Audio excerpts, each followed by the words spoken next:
वेगळा असा आयाम आपल्या समोर डॉक्टरांनी आणलेला आहे. खऱ्या अर्थाने खरंच की वाचनाची माध्यमं बदलत आहेत. म्हणजे तो वाचत नाही का, तर माध्यम फक्त बदललेलं आहे, पण त्याचं वाचन सुरू आहे. या ठिकाणी या सत्राच्या पुढे जात असताना मी मान्य श्री रमेशजी धनावडे सरांना विनंती करतो की आपण आपलं सत्र आहे ते घ्यावं. पुढचं आपण MCom LLB पर्यंत BM BA पर्यंत आपलं शिक्षण झालेलं आहे. अनेक पुस्तकं आपली प्रकाशित आहेत आणि आपणास अनेक पुरस्कारांनी सुद्धा सन्मानित केलेलं आहे. अनेक वृत्तपत्रातून आपलं प्रासंगिक लेखन प्रसिद्ध झालेलं आहे. आजच्या या परिसंवादाच्या निमित्ताने आपण या ठिकाणी मनोगत व्यक्त करावं, परिसंवाद सादर करावा. तो अतिशय स्तुत्य असा आहे आणि आम्हा सगळ्यांना या तुमच्या या साहित्य दिंडीमध्ये सहभागी करून घेतल्याबद्दल आम्ही सगळेजण आपले शतशः बोललो.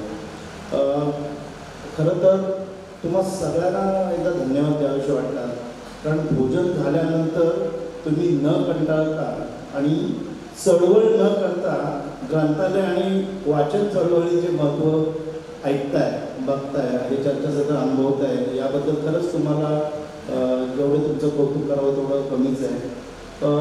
माझे विचार ऐकवण्यामध्ये मी तुम्हाला एक इंग्लिशमधलं एक वाक्य ऐकवून दाखवतो, कारण ते खूप महत्त्वाचं आहे आणि त्या पुढच्या विचाराला ते खूप लागू ठरणार आहे की nothing is permanent in this world accept change. Nothing is permanent in this world accept change. Accept change, otherwise change will change you. हे खूप महत्त्वाचं वाक्य मला वाटतं नेहमी, कारण काहीतरी बदल घडत राहणार आहे आणि तो बदल तुम्हाला स्वीकारावा लागणार आहे. तुम्ही बदल स्वीकारला नाही तर बदलच तुम्हाला स्वीकारणार नाही, तुम्हीच बाहेर जाल. या स्पर्धेच्या युगात तुम्ही टिकू शकणार नाही, असं एक खूप महत्त्वाचं वाक्य आहे. आणि आपण आता जे म्हणतो की ग्रंथालय आणि वाचन चळवळीचं भवितव्य काय, खरं तर तुम्ही बघा ना, याची सगळ्याची सुरुवात बालपणापासून होते. म्हणजे तुम्ही काय ऐकताय याच्यापेक्षा काय बघताय याला खूप जास्त महत्त्व आहे असं मला वाटतं. कारण तुमचे डोळे आणि कान त्यामुळेच तयार होतात. पुढच्या आयुष्यामध्ये हे दोन जे आपले ज्या गोष्टी आहेत, म्हणजे डोळे आणि कान, दृकश्राव्य माध्यम जे आपण म्हणतो, ते खूप महत्त्वाचा पार्ट आपल्या आयुष्यामध्ये होऊन जातं. त्यामुळे जसं ऐकण्याला महत्त्व आहे तसं बघण्यालाही महत्त्व आहे. आपण तुम्ही जुन्या काळात तिथं आपल्या म्हणजे माझ्या पिढीची माणसं असतील तर त्यांनाही लगेच रिलेट होईल की आपण काय वाचायचो त्यावेळेला. म्हणजे चांदोबा असेल, चंपक असेल, लोकप्रभा किंवा मार्मिकसारखी मासिकं असतील, हे सर्व आपण त्यावेळेला हे आपण वाचायचो. आणि किंवा अगदी दिवाळी अंकाचा विचार केला तर जत्रा असेल किंवा आवाजसारखी काही दिवाळी अंक असायचे ते आपण वाचायचो, आवडीने वाचायचो, त्यातले चित्र बघायचो. ते चित्र बघणंही खूप महत्त्वाची होती. हे म्हणजे ज्याच्यात काही कार्टून्स यायच्यात ते बघणंही, मार्मिकला खूप कार्टून्स छान यायची.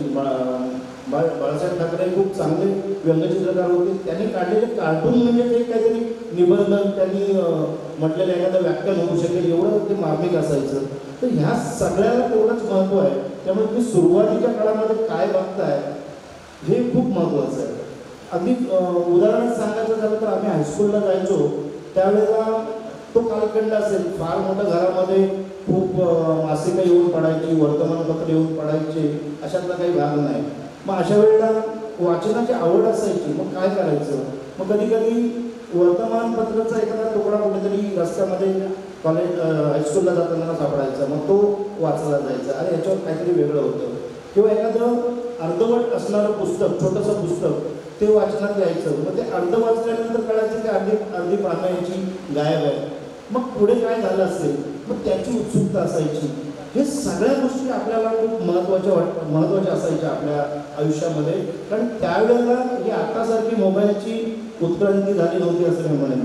की त्यावेळेला माणूस वाचन कलेकडे म्हणजे एक आपल्या आयुष्याचा एक तो अविभाज्य घटक असल्यासारखा बघायचा आणि त्याच्यामुळे ते खूप महत्त्वाची गोष्ट होती. अगदी ह्या वाचन संस्कृतीचा विचार करायचा झाला, जसं मी आता सांगितलं की ऐकणं हे महत्त्वाचं आहे, बघणं महत्त्वाचं आहे. नभोवाणीवर आकाशवाणीवर त्यावेळेला गंमत जम्मत हा कार्यक्रम असायचा, तुम्हाला आठवत असेल बऱ्याच जणांना. त्या गंमत जम्मतमध्ये हेमंत काका खूप चांगल्या पद्धतीने काहीतरी सांगायचे, काहीतरी प्रबोधनपर असं काहीतरी असायचं आणि ते एवढं रिलेट व्हायचं ना, ते असं वाटायचं अरे आपण आपणही काहीतरी लिहिलं पाहिजे, आपणही काही बोललं पाहिजे. मग ते हेमंत काकांचं ऐकून मी कविता लिहायला लागलो. माझी पहिली कविता इयत्ता 4थीला असताना आकाशवाणीवर प्रकाशित झाली. बरं, प्रकाशित झाल्यानंतर मी विसरलो होतो. 2-3 वेळा ते पत्रवित्र त्यांना पाठवणं वगैरे हा प्रकार होता. मग ते जा पत्रा मार घालानी जाऊन पडजा हेमंत काकांच्या चरणी वगैरे असं काहीतरी त्या कविता त्यावेळेच्या प्रसंगाला असायच्या. आणि मग हे झाल्यानंतर मग तुम्ही आपले पत्र वाचली नाही की आमचं पत्र तुम्ही केराच्या टोपलीत टाकता काय असे तळटीप असायची. तर हे सगळं कधीतरी आपलं नाव यायचं, आपलं नाव आल्यानंतर आपल्याला होणारा आनंद. म्हणजे एकदा तर असं झालं की मी याच्यामध्ये होतो, 5वीला होतो आणि हे आले तुमचे त्यावेळेला शाळा तपासणी जे यायचे ना तसे आले आणि ते प्रश्नोत्तराचा तास झाला. काही प्रश्न विचारले गेले आणि मी प्रश्नाचे उत्तर देत होतो. मला उभं केलं, म्हणाले अरे तू सारखं उभं राहतो, तुझं नाव काय? म्हटलं रमेश धनावडे. अच्छा ठीक आहे बस खाली. परत म्हणाले उभा राहा. म्हटलं काय झालं? मला तू त्या याला पत्र पाठवलं होतं का गंमत जम्मतला? म्हटलं हो.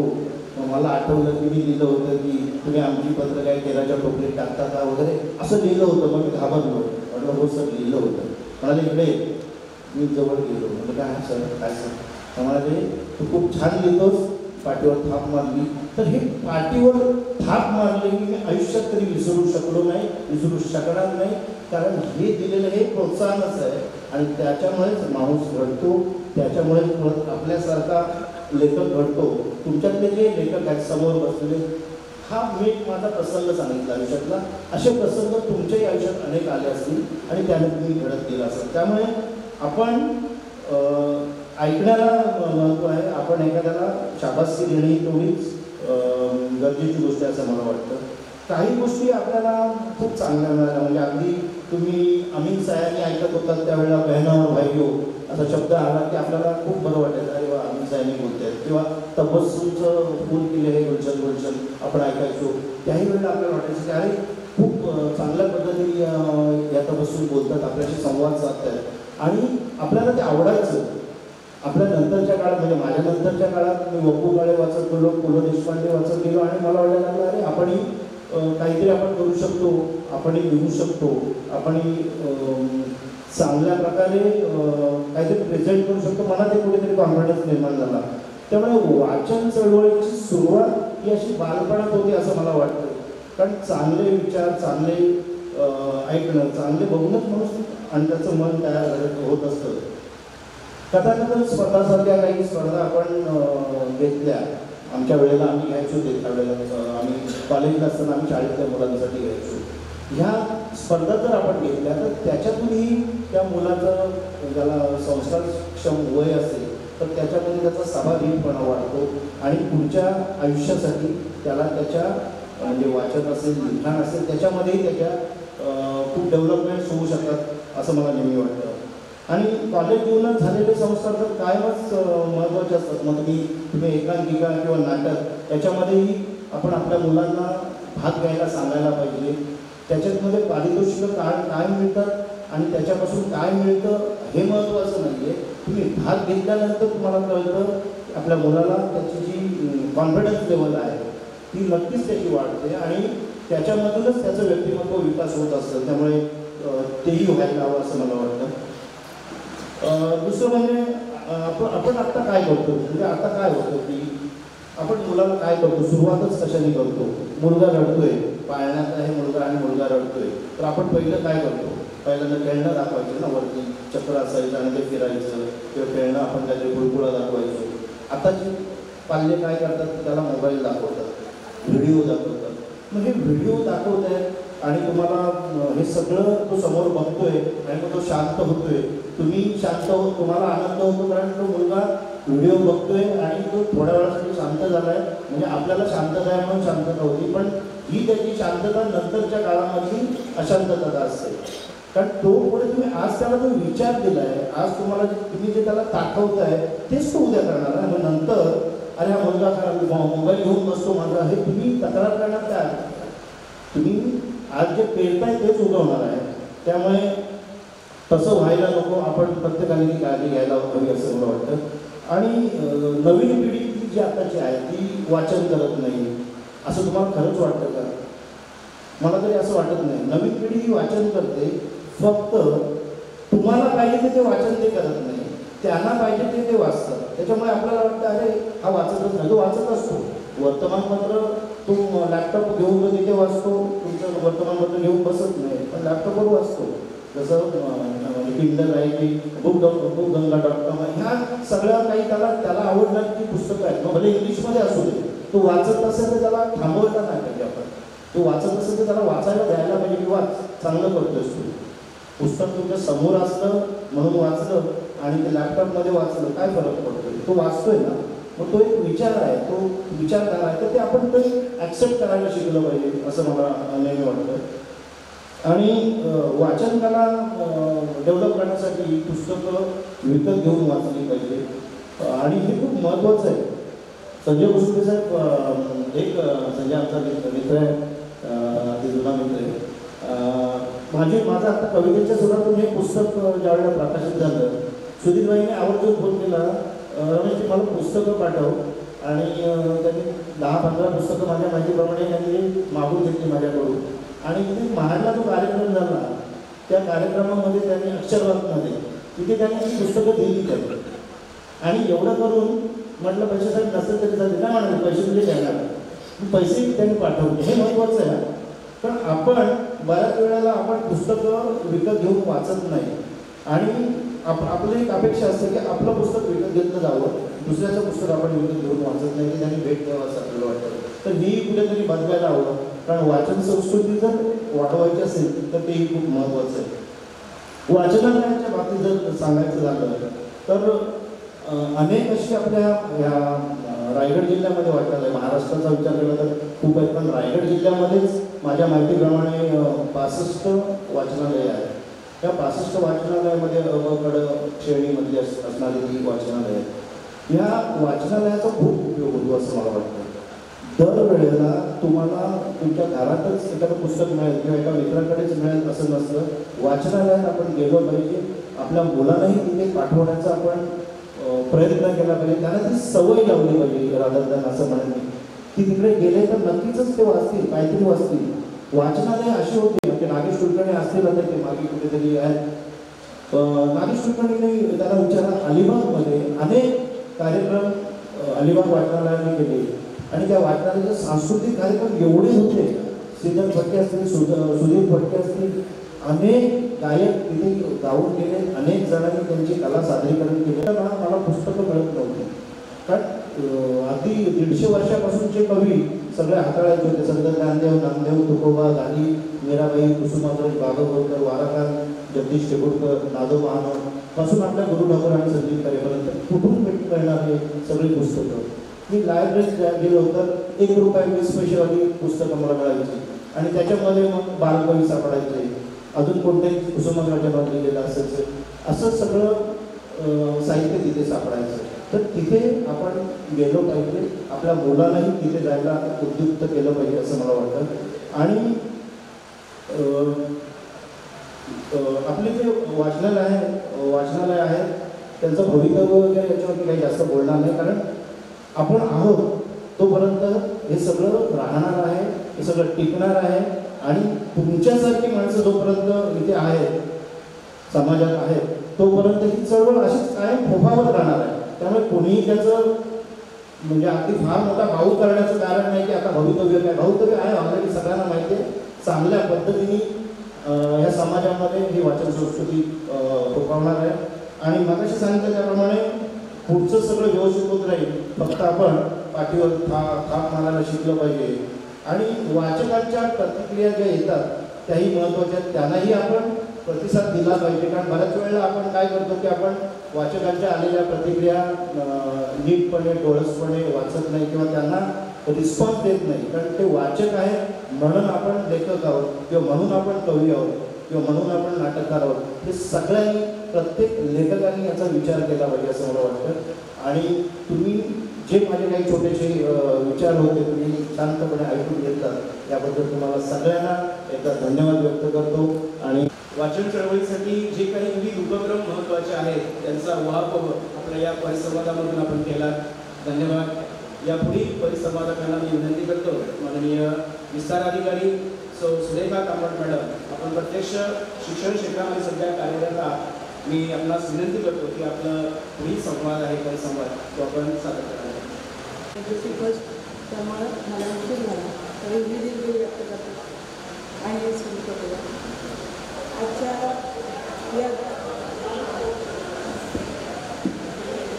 कोकण मराठी साहित्य परिषद शाखा महाड आयोजित 10वे रायगड जिल्हा साहित्य संमेलनाच्या अध्यक्ष ज्येष्ठ साहित्यिक आदरणीय भारतीताई मेहता मॅडम, या परिसंवादाच्या अध्यक्ष आदरणीय सुजाताताई पाटील मॅडम, या कोकण मराठी साहित्य संमेलनाचे किंवा साहित्य परिषदेचे सर्वा आदरणीय सुधीरजी शेख सर, आमचे आदरणीय गुरुवर्य जगदम साहेब, सर्व मान्यवरांची नावं घेण्याचा म्हणजे मलाही परिचय नाही, परंतु सर्वांचे परिचय अगदी देशविदेशात ज्यांचं नाव आहे ते आदरणीय दाभोळकर डॉक्टर साहेब आणि या साहित्य मंचावरील आणि साहित्य मंचासमोरील व्यासपीठ सर्व साहित्यप्रेमी मान्यवर मंडळी, तुम्हा सर्वांना या संक्रांती सणाच्या शुभेच्छा देऊन मी माझी सुरुवात करते.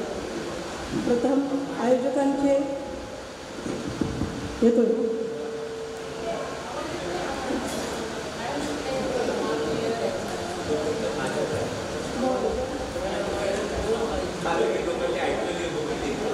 हा संक्रांतीचा सण आपला मराठी बांधवांना सर्वांना बघतो आहे की एकमेकांना कुठेतरी मदत होतात आणि त्यानिमित्ताने कोणत्या वस्तू यांचं देवाणघेवाण करण्याचं वाण दिलं जातं.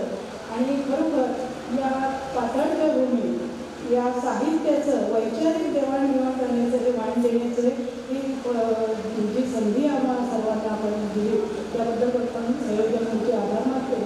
आणि मला या म्हणजे आपण सर्व साहित्यातील सागर आहात, सागरातील लाटा आहात आणि मी मात्र त्यातला चेंबारचंही मला तुलना करावीशी वाटत नाही. अशी नवखी व्यक्ती मी तुमच्याकडे म्हणजे ऑडमॅन आउट म्हटलं तरी चालेल, कारण माझं काही कुठलं प्रकाशित झालेलं साहित्य नाही, परंतु मला एक आवड आहे आणि माझी शिक्षण विभागाची फक्त नाळ आहे. 25 वर्षाचा माझा शिक्षण विभागाचा अनुभव आहे आणि कदाचित त्यामुळंच यांनी माझं नाव घेण्याचं धाडस केलं असावं असं मला वाटतं. मोठ्या धाडसाने मी आपण सर्वांसमोर आहे. आजचा जो विषय आहे तो खरोखर वैचारिक आहे. हे ग्रंथालय आणि वाचन चळवळीचं भवितव्य. ग्रंथालय ही संकल्पना आपल्याला सर्वांना माहिती आहे. आम्ही तयारी केलेली ग्रंथालयाच्या इतिहासापासून पण वेळ आहे फक्त 10 मिनिटं, त्यामुळे वेळ मुद्द्यापासून आधीचं बोलण्यातच म्हणजे नामनाला गळावरती गाण्यापेक्षा मुद्द्याचं आणि मुद्द्याचं थोडक्यात मांडण्याचा माझा प्रबंध आहे. ग्रंथालय या संकल्पनेची व्याप्ती आता पूर्वीसारखी फक्त ग्रंथ आणि त्याची ते ठेवण्याची जागा एवढी नसते, तर त्यातून त्याचा वाचक प्रेमी वर्ग, त्याचे वाचक आणि ग्रंथालयातील सर्व कर्मचारी अशी व्याप्ती आहे त्याची. त्याचा इतिहास आपल्याला विविध म्हणजे सोशल मीडियाच्या माध्यमातून देखील मिळेल. ग्रंथांचं बदलतं स्वरूप, त्याचे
करा. आपण माझी मतं आपल्याला लादण्याचा हा प्रयत्न नाही, फक्त व्यक्त करण्याचा आहे.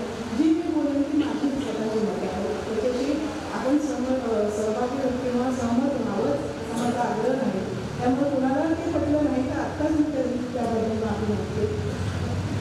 मग वाचन चळवळ खरंच इतकी धोक्यात आली आहे का? तर जर होय उत्तर दिलं तर मग दुसरा त्याला लागून असलेला प्रश्न काय निर्माण होतो की वाचनप्रेमी संपले का, किंवा लोकांची वाचनाची आवडच संपली का? तर याचं निश्चितपणे उत्तर नाही असं होतं.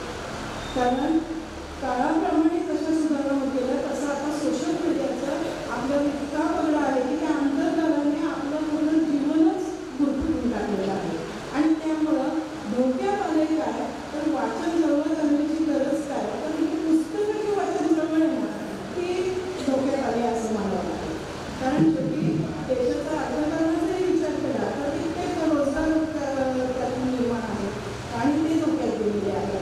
निगणाऱ्यांचं भवितव्य धोक्यात आलेलं आहे. सोशल मीडियाचा वापर हा निश्चितपणे काळाप्रमाणे आपल्याला म्हणजे कात टाकून आपण पुढे जात असतो त्याप्रमाणे आपण स्वीकारलेलाच आहे.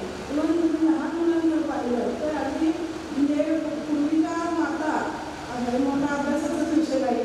कारण ज्या छत्रपतींच्या पावनभूमीत आपण बसलेलो आहोत त्यांचं जर बालपणापासून त्यांच्या व्यक्तिमत्वाची घडणघडी केली तर त्यांचे दोन गुरु म्हणजे त्यांचे माऊली आणि त्यांचे गुरु.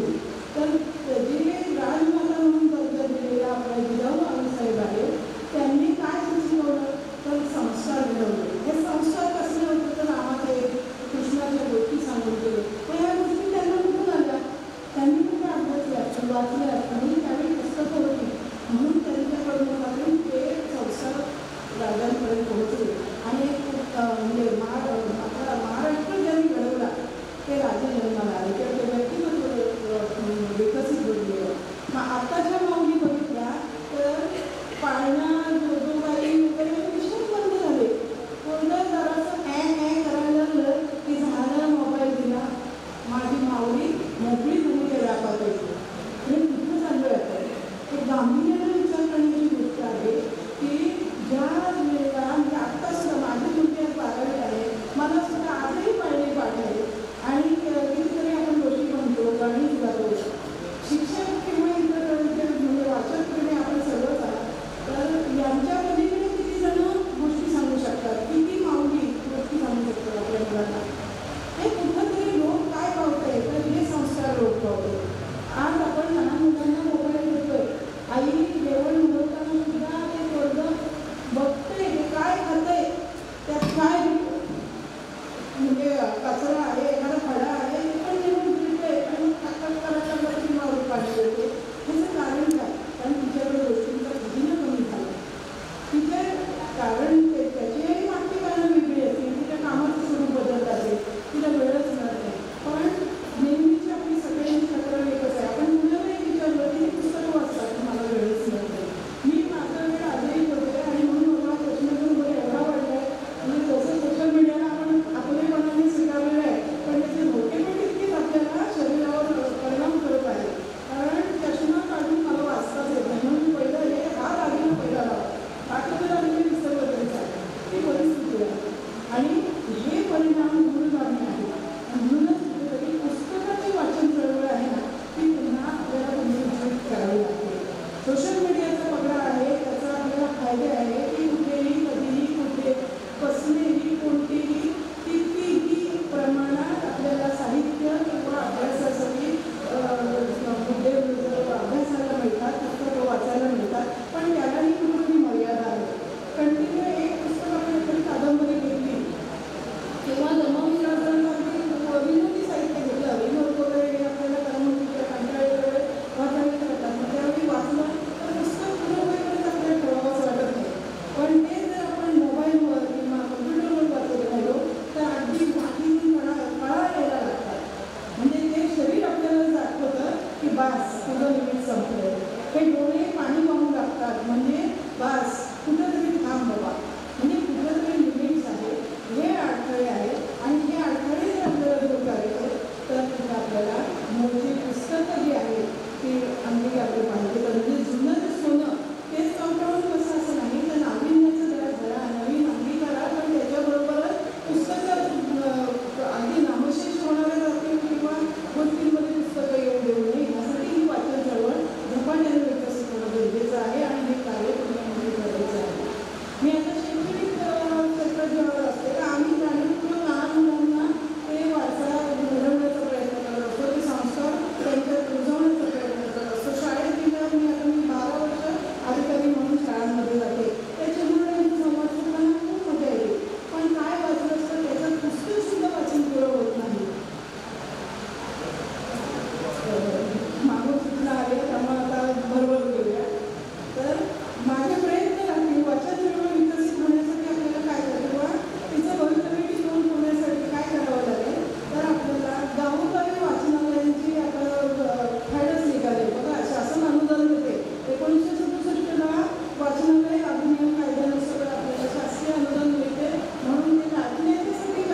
आई मला तुझ्यासोबत नाही ना. ते काय म्हणते, बाळा मी मातीत काम करणार आहे, तुला अंगावर धूळ बसेल, उन्हाळ्यात तुला तर कंटाळा येईल, तू आपला घरात खा. पोरगा ऐकत नाही. ते एकच उत्तर देतं. काय उत्तर देतं? एवढंसं लहान मुलं की ज्यांनी शाळा शिकली पाहिजे, त्या शाळा शिकायच्या वेळेला परिस्थितीच्या दारिद्र्याच्या दशावतारामुळे त्याला शाळेत जाता येत नाही. त्या आईला एकच उत्तर देतं की आई तू मातीत काम कर, मी मातीत खेळेल. मला आयुष्य मातीत देईल. काय अर्थ आहे? आणि वाचन म्हणजे काय, काय वाचायचं आणि कसं वाचायचं हेच आपल्याला समजलं पाहिजे. आदरणीय डॉक्टर बाबासाहेब आंबेडकरांनी हेच सांगितलं. वाचन दोन प्रकारचं असतं, एक नुसतं वाचन आणि सम्यक वाचन. नुसतं वाचन म्हणजे काय आहे हो? तर नुसतं वाचन म्हणजे गाढवावर लादलेल्या पुस्तकाचं ओझं आहे, त्यांच्याच भाषेत सांगायचं तर. आणि सम्यक वाचन म्हणजे काय, की जे वाचलं त्यातून त्याचा अर्थ आपल्याला उलगडला पाहिजे, स्वतःची मतं तयार करता आली पाहिजे, स्वतःची सिद्धांतांचा परिपोष करता आला पाहिजे, ते वाचन. आणि त्या वाचनाकडे जर आपण पिढी गेली तर निश्चित लोकशाहीची चांगल्या पद्धतीनं घडवून येईल. आणि त्या पद्धतीचं वाचन हे वाढलं पाहिजे. किती वाचलं यापेक्षा काय वाचलं आणि त्याचा आपल्या किती अंगीकारलं, काय अंगीकारलं, हे जर आपण जर अभ्यासलं तर ती वैचारिक जडणघडण होते आणि ते वाचन विकसित होण्याची ती चळवळ वाढली पाहिजे. यासाठी पुस्तकाचा संग्रह किती मोठा आहे माझ्या घरी याला महत्त्व नाही. कारण आपण 100 पुस्तकं माझ्या घरात आहे, पण 100 पुस्तकांना वाचायला मिळत येतो का? नाही. की धूळ पत्तात कधीतरी सणाच्या सकाळी करून त्याच्यावरती धूळ झटकली जाते, तसं नको. तर जे आपल्याकडे आहे ते पुन्हा पुन्हा वाचत गेलं पाहिजे. एक पुस्तक समजायला, त्याचा गर्भीदार्थ समजायला, त्याचा मतिदार्थ समजायला जर तुम्हाला ते 10 वेळा वाचायला लागलं तरीही चालेल, पण ते पूर्ण समजेपर्यंत वाचलं तरच ही वाचन संस्कृती टिकून राहील असं मला वाटतं. खरोखर म्हणजे मगाशी माऊलींचं उदाहरण दिलं, थोडं धाडसानेच म्हटलं, कोणाला पर्सनल घेऊ नका. पण हे जर आपल्याला चित्र बदलायचं असेल, मुलांच्या हातातले मोबाईल बाजूला करायचे असतील, कारण आज लहान मुलांना सुद्धा अगदी चष्मा लागतोय. आपल्या म्हाताऱ्या माणसाला, 90च्या माणसाला चष्मा लावून फिरावं लागत नाही वेळेला, पण अगदी सगळ्याच नवीन पिढी ही चष्म्याची आहे, कारण ते डोळ्यावर होणारा परिणाम.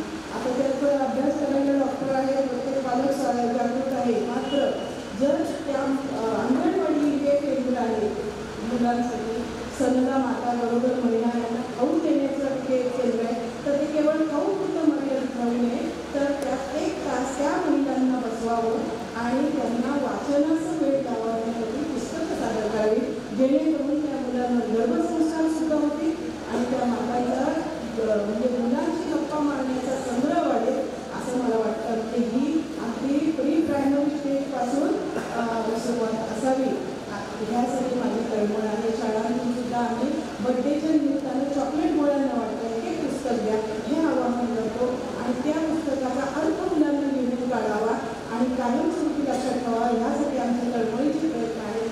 असो, हा विषय फार मोठा आहे आणि गहन आहे.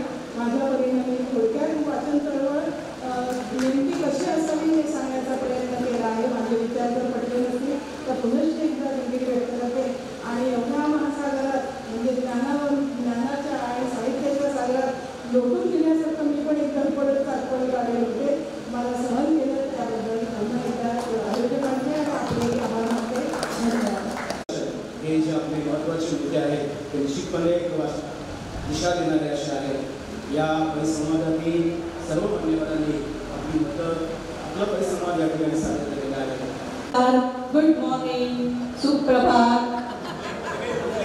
त्याच्यानंतर चहा कॉफी मिळणार आहे. नमस्कार. एक खरोखर छान वैचारिक असा परिसंवाद आपण सगळ्यांनी ऐकला. वाचन संस्कृती आणि ग्रंथालय संस्कृती याचं भवितव्य विषय अत्यंत गहन आणि आपल्या सगळ्यांच्या जिव्हाळ्याचा होता. वाचन संस्कृती टिकून राहणार आहे, ग्रंथालय टिकूनच राहणार आहे असं ठामपणाने जेव्हा आपण म्हणतो तेव्हा प्रामाणिकपणे फक्त एक मनाशी विचार करा, सांगूही नका की गेल्या महिन्याभरात किती पुस्तकं आपण वाचली. प्रामाणिकपणे विकत घेतली का, ग्रंथालयातून आणून वाचली का, किंडलवर वाचली का, ई रीडरवर वाचली का, किंवा ऑडिओ बुक ऐकलं का एखादं पूर्ण. आणि आपणच आपल्याला उत्तर देऊया. माझ्या स्वतःच्या उशाशी 4 पुस्तकं आहेत आणि मी रोज एक घेते, त्यातले 2 पानं वाचते. मग मला मध्येच मोबाईल खुणावतो, मग मध्येच काहीतरी वाचतं. आपल्या वाचनाला खूप अडथळे निर्माण आपणच केलेले आहेत. आणि ह्या सगळ्यातून म्हणजे आता आपण भले म्हणतो की वाचनाची समृद्धता खरं तर खूप वाढलेली आहे. म्हणजे आपल्यासमोर खूप उपलब्धता आहे, काफी पुस्तकं आहेत, ग्रंथालय आहे. आता मगाशी जसा उल्लेख झाला तसे किंडल सारखं पुस्तक ॲप आहे किंवा इन्स्ट्रुमेंट डिव्हाइस आहे की ज्याच्यात हजारो नव्हे लाखो पुस्तकं एका खिशात वाहू शकते, पण आपण ती वाचतो. हा सगळ्यांनी आपण स्वतःलाच अतिशय गांभीर्याने विचारण्याचा प्रश्न आहे. पुस्तकं काय असतात? आमच्या इथे डाव्या हाताला गुरु ठाकूरांची फार सुंदर कविता लावलेली आहे. पुस्तकं सांगतात गोष्ट वाहून गेलेल्या दिवसांची, युगायुगांची, विश्वाची, माणसांची, कालची, आजची, उद्याची, एका एका क्षणाची. दासू यांची कविता गुरु ठाकूर. तर पुस्तकं खरंच इतकं वैविध्यपूर्ण जग आपल्या समोर मांडत असतात. दुसरी एक अनंत भावेंची माझी फार आवडती कविता आहे. अनंत भावे असं म्हणतात की हे नच पुस्तकं ही तर खिडकी जगभोवतीचे बघण्यासाठी, हे नच पुस्तकं हा परवाना विश्व नागरिक होण्यासाठी. माझ्या घरात बसून मी जग अनुभवू शकते पुस्तकातून. आणि म्हणून वाचन संस्कृती टिकवायला हवी. वाचन का करतं तर वाचन जगाकडे बघण्याची एक व्यापक दृष्टी देतं. अर्थात हे व्हॉट्सॲप युनिव्हर्सिटीतलं वाचन नव्हे, हे लक्षात घ्यायला पाहिजे. ते वाचन आपली दृष्टी संकुचित करायला लागलेलं आहे.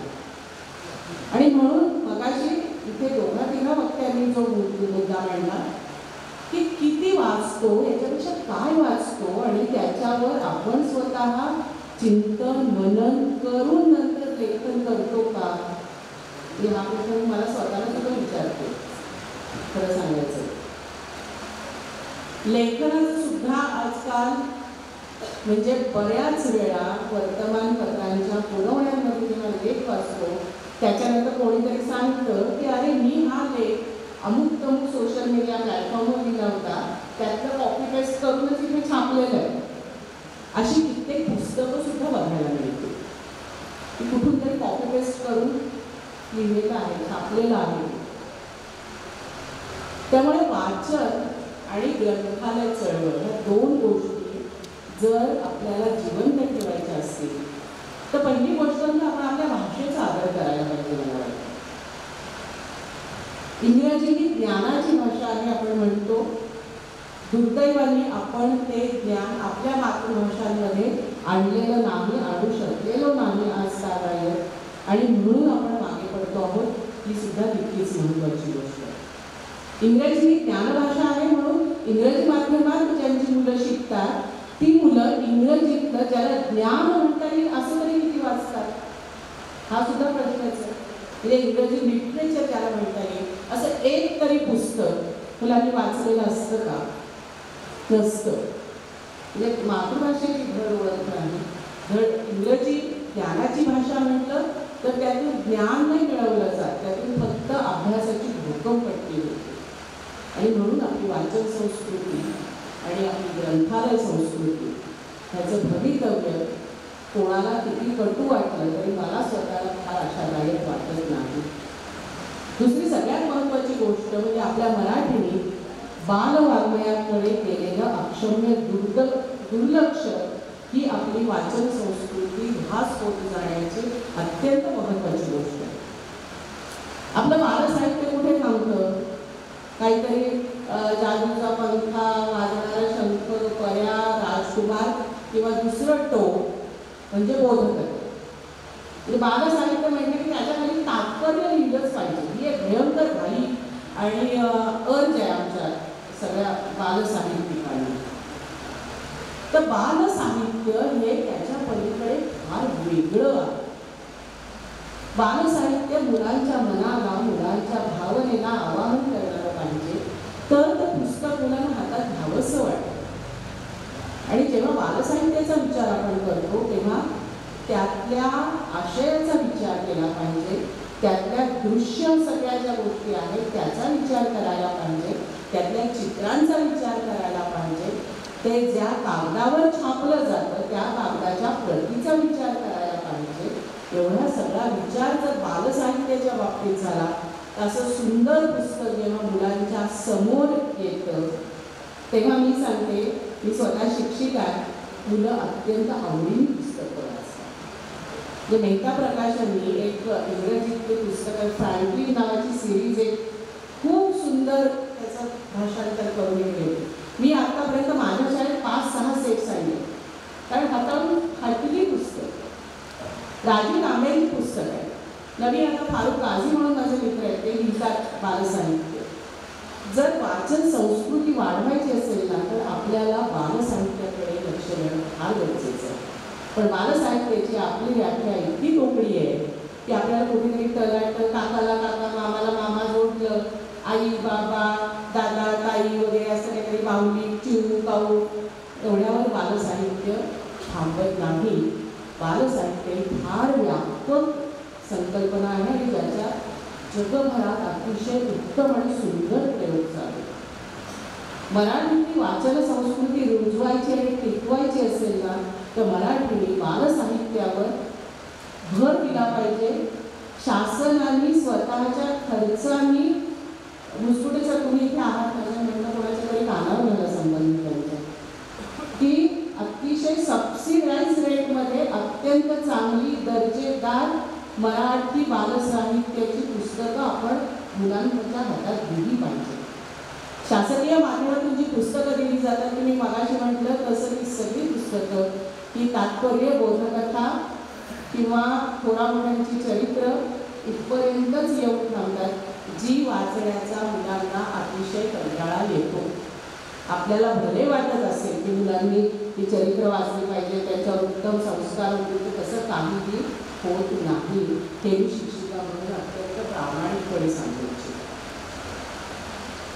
दुसरा एक भाग होता ग्रंथालय चळवळीचा. तर प्रत्येक वाचकाला हवं असलेलं पुस्तक मिळवून देणं आणि प्रत्येक पुस्तकाला त्याचं अपेक्षित वाचन मिळवून देणं हे ग्रंथालय चळवळीचं एक महत्त्वाचं तत्त्व आहे, जे आपल्याकडच्या बहुसंख्य ग्रंथालयांमधून कधीही पाळलं जात नाही. आपल्याकडे दृश्य काय असतं ग्रंथालयांमध्ये, समोर एक काउंटर असतो, त्याच्यावर ढीक ठेवलेला असतो. तर शक्यतो वाचायला येणाऱ्यांनी त्याच्यातून घेऊन जावं आणि एवढा जास्त त्रास देऊ नये आम्हाला की आता हे पुस्तक शोधा, ते पुस्तक शोधा आणि द्या. त्यामुळे ग्रंथालयांची वाचन चळवळ वाढवण्यामध्ये खरं तर फार महत्त्वाची भूमिका असली पाहिजे आणि त्याच्यासाठी ग्रंथालयाशी संबंधित सगळे कार्यकर्ते, तिथले कर्मचारी यांचं सुद्धा योग्य प्रशिक्षण होणं ही अत्यंत महत्त्वाची गोष्ट आहे असं मला वाटतं. आपला मराठीतला वाचणारा वाचक वर्ग सुद्धा ना एका ठराविक टप्प्यावर थांबून गेलेला आहे. व पु ल, खांडेकर, कुसुमाग्रज, अजून काही 2-4 लेखक, तर ह्याच्या पलीकडे आपण किती वाचतो. अगदी नवीन लिहिणारे तरुण लेखक आहेत, किती वाचतो आपण. प्रणव सखदेव किती जणांना आपल्यापैकी नाव माहिती. पूजा फडणवीसारखी एक तरुण मुलगी अतिशय उत्तम कविता लिहिते, आपण कुठे वाचतो, आपल्याला नावं सुद्धा माहिती नाही. अरुण काळेंसारखा एक अतिशय ताकदीचं लिहिणारा माणूस, तर हे सगळं कधी वाचणार. म्हणजे आधीचे जे सगळे होते ना पूर्वसुरी, त्यांनी उत्तमच लिहिलेलं आहे. त्यांनी अतिशय भरीव काम मराठी साहित्यात केलेलं आहेच. पण मराठी घडावणे सर असं म्हणते की जर थाप आपल्याला कोणाच्या पाठीवर द्यायची असेल तर हे नवं लिहिणाऱ्याच्या सुद्धा पाठीवरती थाप आपली पडली पाहिजे.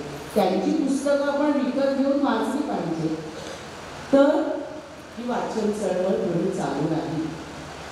नाहीतर आता पुस्तक छापणं हा आत्महत्याचा व्यवहार झालेला आहे.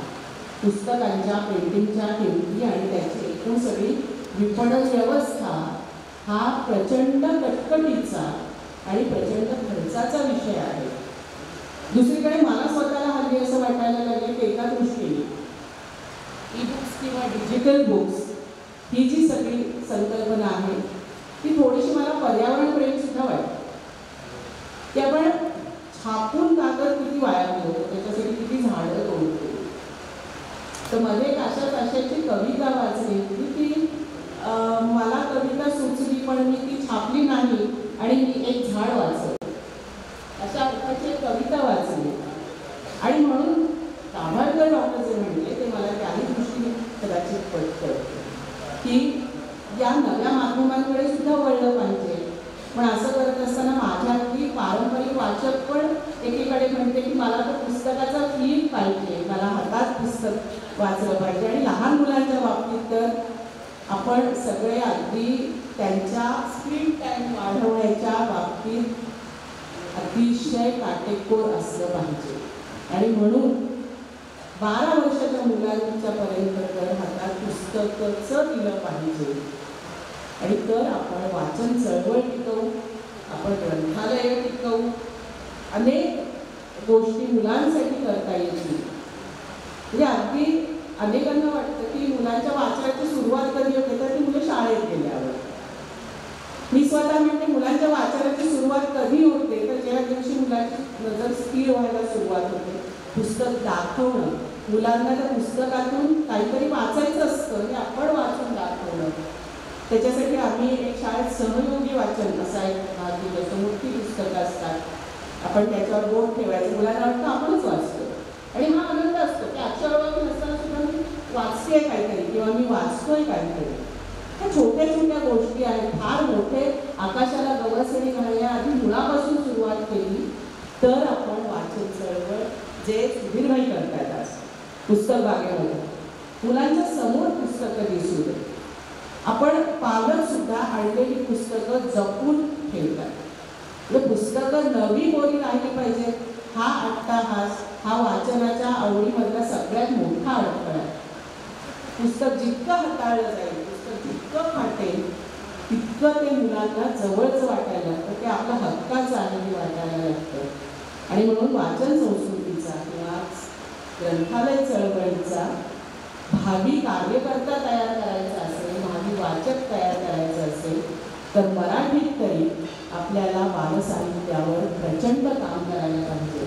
आणि ते मला वाटतं आपण कोकण मराठी साहित्य परिषदेच्या माध्यमातून करायला अगदीच हरकत नाही. बालसाहित्यासाठीच्या उत्तम साहित्यिकांना बोलवून आपण काही कार्यशाळा घेऊ शकतो. आपण चांगल्या बालसाहित्यिकांना बोलावून त्याच्याशी संवाद सत्र ठेवू शकतो. त्यामुळे मला वाटतं मी कदाचित थोडंसं ऑफरॅट बोलले की काय, पण ज्या गोष्टी एक शिक्षिका म्हणून पालक म्हणून मला स्वतःला फार जाणवतात, ज्या वाचन संस्कृती टिकवण्यासाठी अत्यंत महत्त्वाच्या आहेत असं मला वाटतं. आणि ज्या घरात पुस्तकं असतात त्या घरातली मुलं वाचती होण्याची शक्यता जास्त असते, हेही लक्षात ठेवायला पाहिजे. इतर गोष्टी आपण भौतिक सोयीसुविधा ठेवतच असतो, पण घरात थोडी पुस्तकंही असू द्या. ती तुम्हाला आम्हाला सगळ्यांनाच जगायलाही शिकवतील, चांगलं नागरिक व्हायलाही शिकवतील. एवढं बोलते आणि मीच जरा खरं तर अध्यक्ष जास्त वेळ घेतला आणि उलट मला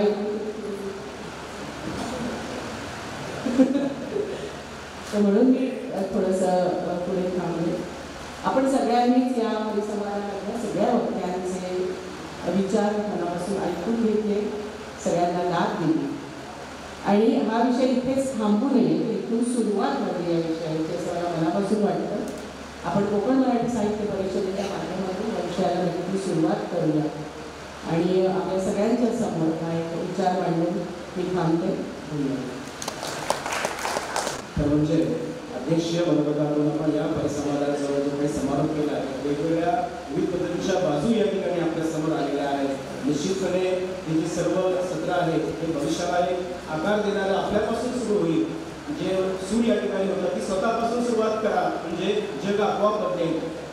धन्यवाद. या सत्राच्या निमित्ताने मंचावर उपस्थित असलेले सर्व मान्यवर यांचं स्वागत करण्याची विनंती या संमेलनाच्या कार्याध्यक्षा सौ स्नेहा गांधी यांना मी विनंती करतो की आपण या ठिकाणी आजच्या या परिसंवादाच्या अध्यक्षा सौ सुजाता पाटील मॅडम यांचा या ठिकाणी आपण सन्मान केला जातो.